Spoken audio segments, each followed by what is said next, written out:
बहुत समय पहले की बात है। एक छोटे से गांव में दो भाई रामपाल और मुनेश रहते थे। उनके माता पिता का देहांत हो चुका था और दोनों भाइयों को विरासत में कुछ जमीन और एक छोटा सा घर मिला था। रामपाल एक चालाक व्यक्ति था, जबकि मुनेश सरल और भोला भाला इंसान था। एक दिन रामपाल अपने छोटे भाई को अपने पास बुलाता है और कहता है, मुनेश, अब हमें अपना हिस्सा बांट लेना चाहिए।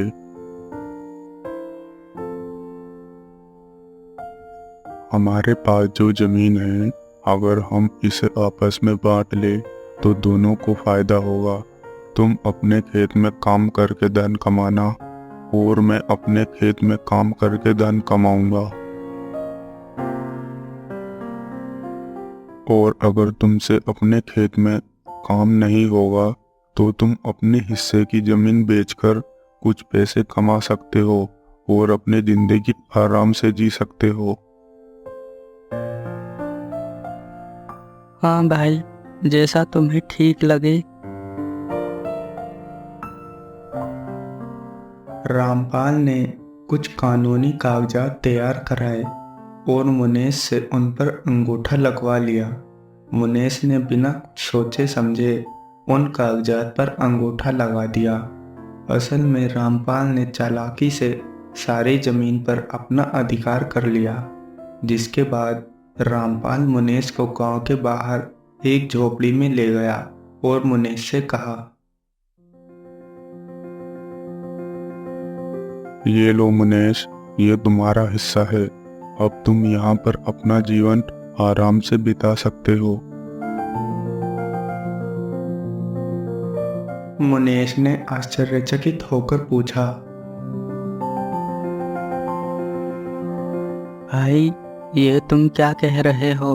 हमारे बीच तो खेत की जमीन के बंटवारे की बात हुई थी और तुम मेरे हिस्से में ये पुरानी सी झोपड़ी बता रहे हो। कौन सी जमीन? अब वो सारी जमीन मेरी है, क्योंकि तुमने ही अंगूठा लगाकर सारी जमीन मेरे नाम की है।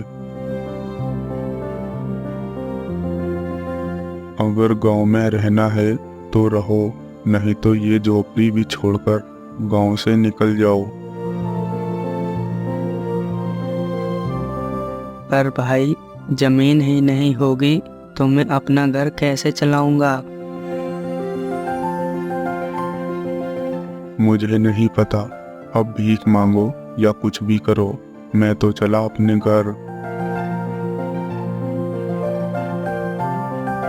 इस घटना के बाद मुनेश कई दिनों तक सोच में पड़ा रहा। उसे विश्वास ही नहीं हो रहा था कि उसका भाई ही उसके साथ ऐसा कर सकता है। मुनेश को धीरे धीरे समझ में आ गया कि वह धोखा खा गया है और अब कुछ नहीं किया जा सकता। लेकिन फिर भी मुनेश रामपाल के पास जाता है और कहता है,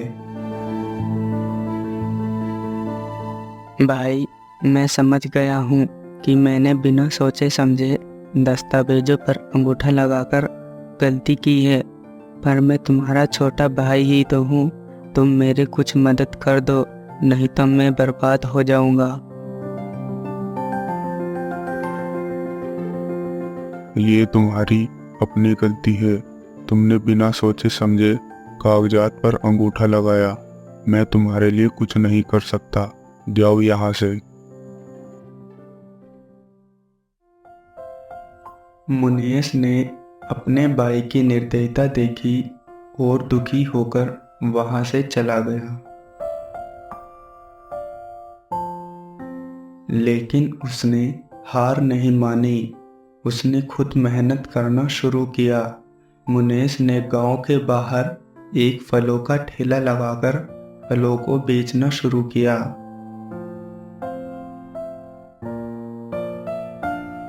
मुनीष की मेहनत और ईमानदारी ने धीरे धीरे उसे एक सफल व्यक्ति बना दिया और मुनीष फलों का बड़ा व्यापारी बन गया।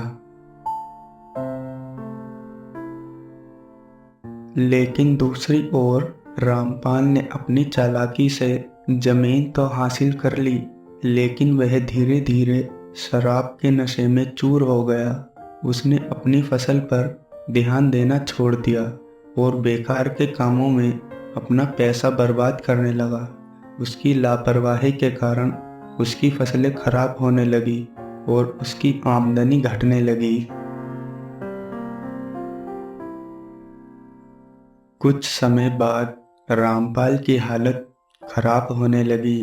उसने अपने बड़े खेतों को संभालने की बजाय अनावश्यक खर्चों में अपनी पूंजी गंवा दी।